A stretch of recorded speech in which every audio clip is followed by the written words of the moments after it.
मोहतरम नाज़रीन, other aspect channel में फिर से आपका इस्तकबाल है। इससे पहले हमने वक्फ बोर्ड क्या है, वक्फ की अहमियत पर पहले हिस्से में बयान किया था। अब दूसरे हिस्से में हम मज़ीद तफसील बयान करेंगे और इसमें बताएंगे कि वक्फ एक्ट की वजह से क्या क्या नुकसानात होने वाले हैं, ख़ास तौर से उम्मत मुस्लिमा को, और जो वक्फ प्रॉपर्टी है उसको किस तरह से तबाह व ताराज करने की साजिश की जा रही है, उसके बारे में हम तफसील से देखेंगे। आइए इसको आप लाइक कीजिए, इसको गौर से देखिए, फिर इसको लाइक कीजिए और सब्सक्राइब भी कीजिए और अपनी कीमती राहों से हमें महसूस कीजिए। खुद कुरान शरीफ में आता है, अल्लाह तबारक व तआला फरमाता है, लन तनालुल बिर्रा हत्ता तुनफिकू मिम्मा तुहिब्बून।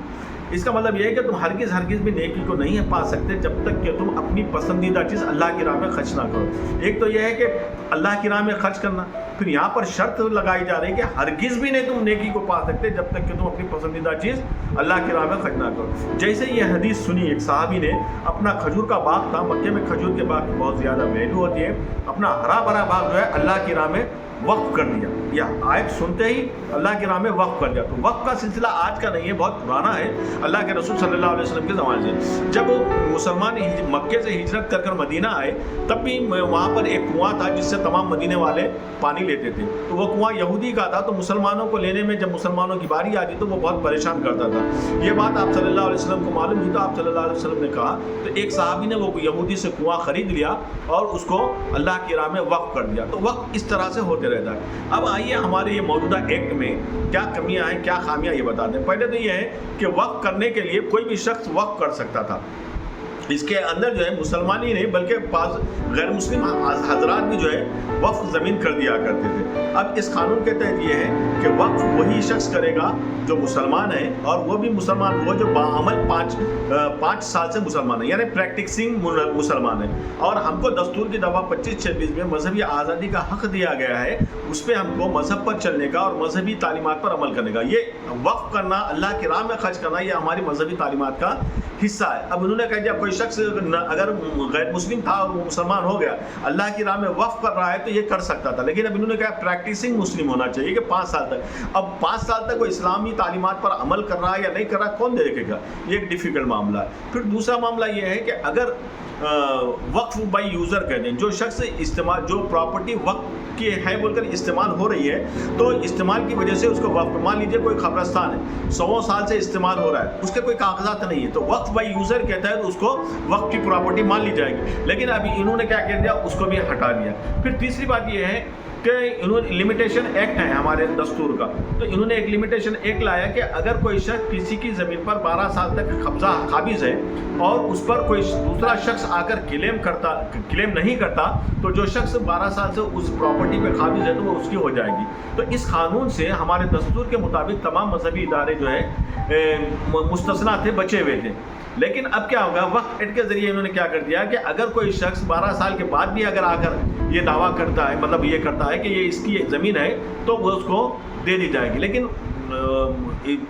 लेकिन वही गुरुद्वारा है या क्रिश्चियन के इदारे हैं या फिर हिंदू के वक्फ किए हुए इदारे हैं, उनके लिए ये छूट नहीं है। हालांकि यहाँ पर मजहब की बुनियाद पर हमको भेदभाव नहीं करना है, लेकिन ये भेदभाव किया जा रहा है। तो इस तरह की बहुत सारी बातें जो इन्होंने की हैं, जो वक्फ के कानून का प्रति सबसे अहम बात यह है कि वक्फ की प्रॉपर्टी की हिफाजत के लिए क्या होता था, मरकज़ में, सेंटर में पूरे हिंदुस्तान की वक्फ प्रॉपर्टी को देखने के लिए वक्फ काउंसिल होती थी, जिसके 24 मेंबर होते थे या 26 मेंबर होते थे। तो उसके अंदर ज़्यादातर मेंबरान की तादाद गैर मुस्लिमों को शामिल कर दिया गया। तो ये जिसकी वजह से क्या होता है, जो भी कानून पास होगा वो गैर मुस्लिम की अक्सरियत से पास हो जाएगा। फिर स्टेट में क्या होगा, स्टेट में जो वक्फ प्रॉपर्टी को संभालने के लिए वक्फ बोर्ड हुआ करते थे। जैसे मान लीजिए कोई रियासत है, मध्य प्रदेश है तो मध्य प्रदेश वक्फ बोर्ड, यूपी की रियासत है तो यूपी वक्फ बोर्ड, तेलंगाना रियासत है तेलंगाना वक्फ बोर्ड। इस तरह हर रियासत के अंदर एक वक्फ बोर्ड होता था, वो वक्फ की प्रॉपर्टी की वहाँ पर लोकल लेवल पर हिफाजत करता था। तो अब वक्फ बोर्ड के अंदर जो मेंबर होते थे वो 12 की तादाद होती थी। अब 12 में से 6 मेंबर तो गैर मुस्लिम हो रहे और बाकी के दूसरे मेंबर हो रहे। तो अब उसके अंदर जो कानून पास होगा तो वो पास जो किसकी तरफ से होगा, अक्सरियत की वजह से होगा। अब जब गैर मुस्लिमों की तादाद ज़्यादा होगी तो ये कानून है। फिर तीसरी सबसे अहम बात यह है कि ہم کو جو ہے برابری کا حق دیا گیا ہے. کسی دوسرے مذہبی ادارے میں دوسرے مذہب کے لوگوں کو ممبر بنانے کی گنجائش نہیں ہے. صرف مسلمانوں کے ادارے میں غیر مسلموں کو کیوں شامل کیا گیا؟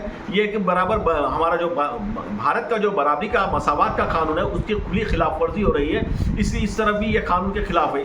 پھر چوتھی بات یہ ہے کہ یہ قانون جو پاس ہو رہا ہے اس کے حساب سے انہوں نے کہا کہ وقف جہاں جائے گا وہاں قبضہ کر دے گا. ایسا نہیں ہے. وقف بورڈ بھی جائے گا تو اس کے اندر جو ہے ایک قانونی دستاویز ہوگی, اس کو اپنے کاغذات پیش کرنا ہوگا. اب مسئلہ یہ ہے ہمارے ملک میں کیا ہے, بہت ساری زمینوں پر عام لوگوں نے بھی قبضہ کیا ہے, گورنمنٹ کے اداروں نے قبضہ کیا ہے وقف کی زمین پر, اور خود گورنمنٹ نے بھی بہت ساری وقف کی زمین پر قبضہ کیا ہے. تو ان کو یہ لگ رہا ہے کہ اس کی وجہ سے ان کو نقصان ہو جائے گا. اب اس کے اندر انہوں نے کہا کہ اب جو فیصلہ ہوگا کلکٹر کا فیصلہ آخری فیصلہ ہوگا, جبکہ پہلے یہ ہوتا تھا وقف ٹریبونل ہے, جیسے ایک عدالت ہوتی ہے ویسے ہی وقف کی عدالت ہوتی تھی جس کو وقف ٹریبونل کہا جاتا تھا. وہاں پہ گورنمنٹ کا ایک جج ہوتا تھا, ایک عالم دین ہوتا تھا اور ایک وقف کا ماہر آدمی ہوتا تھا. اگر کوئی ڈسپیوٹ ہے, ایک عام آدمی کا ڈسپیوٹ ہے, کوئی وقف کی زمین پر قبضے کا معاملہ ہے یا کچھ اور معاملہ ہے, تو وقف بورڈ جو ہے اس کے خلاف وقف ٹریبونل میں کیس کرتا تھا. پھر اس کا جو فیصلہ ہوتا تھا اس کے مطابق عمل کیا جاتا تھا. اگر وہ شخص وقف ٹریبونل کے فیصلے سے مطمئن نہیں ہے تو اس کو اختیار تھا کہ وہ ہائی کورٹ جا سکتا ہے, سپریم کورٹ جا سکتا ہے, یہ سب کیا تھا. اور یہ بھی گورنمنٹ کے تحت ہی ہوتا تھا. وقف بورڈ بھی گورنمنٹ کے اندر میں, وقف ٹریبونل بھی گورنمنٹ کے اندر میں, وقف کونسل بھی گورنمنٹ کے اندر میں.